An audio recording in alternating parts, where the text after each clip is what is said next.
This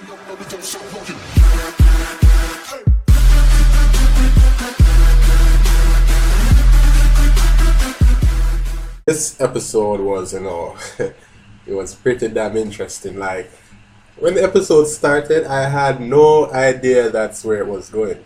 And in summary, what really happened here was that we all have games that we play when we're growing up. In my day, it was spin the bottle, and you have some girls, you have some guys, you form a circle, you spin a bottle, and if by chance luck smiles on you, if the heavens smile on you, then the bottle will point at you and you can get to kiss the girl that you really want to kiss, that the one girl that you want, because there's gonna be a few girls there, and there's gonna be this one girl that, yes, she's the one, and then there's gonna be another 2 or maybe 3 that, okay, give and take, and then there's the ugly one that, well, nobody wants to kiss. What's sad though, if you're the ugly guy and no girl wants to kiss you, then oh wow. So you know what, let's get into the review. So you see what happened here is that the game that they're playing is really a game devised to allow the girls to have some fun, let their guards down, and then get open to being more risky and more interesting things. Now the trick with this game is that if the girls know the game, then they know your motive. I don't know the game King's Rule. I don't know the game that Shinpei came up with, but it seems pretty interesting, and I'll give it a try, actually. At the start of the episode, the mood that Yame-san was giving me made me think to myself that, you know what, maybe, just maybe, Junichi is going to get it this week. Maybe, just maybe, he'll get some. And then when she went to change and he was about to peep, and he was about to peek, and she opened the door and let him in, and she was there sitting, looking all beautiful, and come on, you're in the girl's room, she's sitting there looking beautiful, and she's looking into your eyes, she's making advances to you, she's literally putting it on an open table and saying, please have me. Come on, Junichi, do better than that. But there's something interesting that Yame-san keeps saying that, it's starting to wear on me. She keeps saying that Junichi doesn't have the balls to do anything. And I'm starting to wonder, is this true? And maybe she is right, because guys, there have been many occasions where Junichi could make a move on Yame-san, and only one time of all those occasions did Junichi do something, and that's in episode 2 when they were at the karaoke and he tried to kiss her. Needless to say, it failed, it didn't work, and it wasn't a horrendous fail. It was she trolled him really. So perhaps she's right about that. But it's not entirely correct, because having balls also means that you don't have any control over what happens in your life. You can turn down situations. And Junichi has been turning down a lot of situations. Like, he was this close last week to being with Nene, and he never did it. So, I'm not certain he doesn't have any balls. I just think that because Yame-san is that girl for him, he's a bit more shy around her, he's a bit more timid, a bit more weak. And because of that, it's much harder for him to make a move on Yame-san. Now, when Shinpei and Minoru and Keigo came over and they started playing that game, I found it very interesting that everyone was really adapting to it.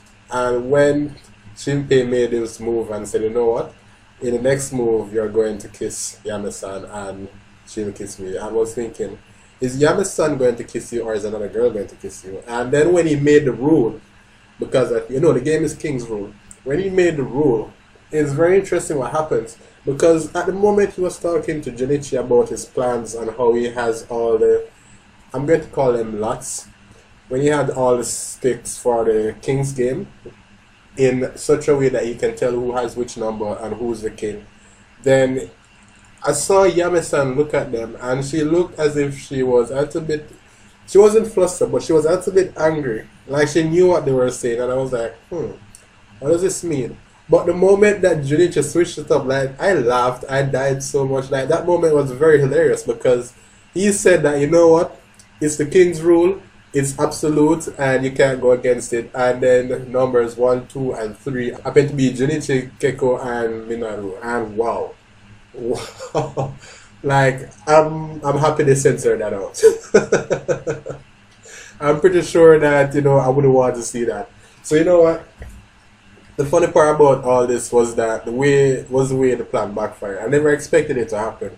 I honestly thought that Junichi was gonna go through with it, or maybe do it in such a way that somebody disagrees to kiss it. I don't know. I never knew the plan was gonna go through. It go through, but it went through with such a horrendous twist. And at the last moment, Yame-san stoops over to Junichi when he was there dying on the floor and says, "Thank you for saving us." So she knew what was up. From that look when, Shinpei was telling Junichi the plan, she knew what was up. And I think that's really good for Junichi, given that he saved her, given that she knows. And I think it really speaks volumes to his character as a person. I really do think he cares about Yame-san very much. I don't think he's all in for sex. And at first, that may have been his motive. But I think he's also starting to mature. We see some character development coming every week. So he's starting to mature as a person, as a young man, and he's starting to realize, as I said in my very first review, I don't know if you guys were there, that women are much more than toys to have sex with. They are much more complicated. They are much more developed. They are far better than that. So you know what? That's it for the episode.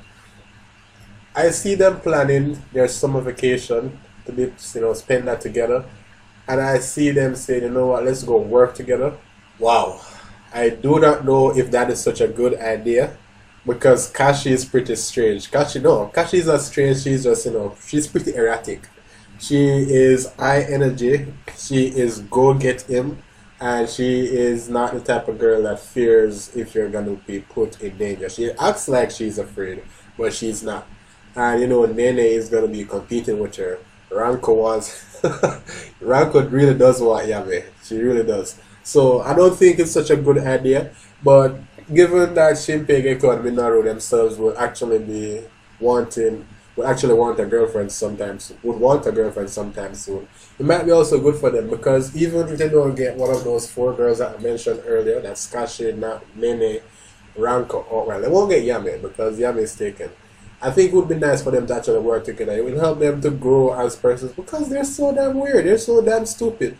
And it will also help them to get to meet some new girls as well. Let's say they're working in a restaurant, they're working on the cashier, they're working as a waiter or something. Yeah, it will help them to get out there and meet some new people. So I can see where the mangaka, the author, I don't know his name, but I can see where he's going with this. I can see why he made such a notion. And I think it would be good character development.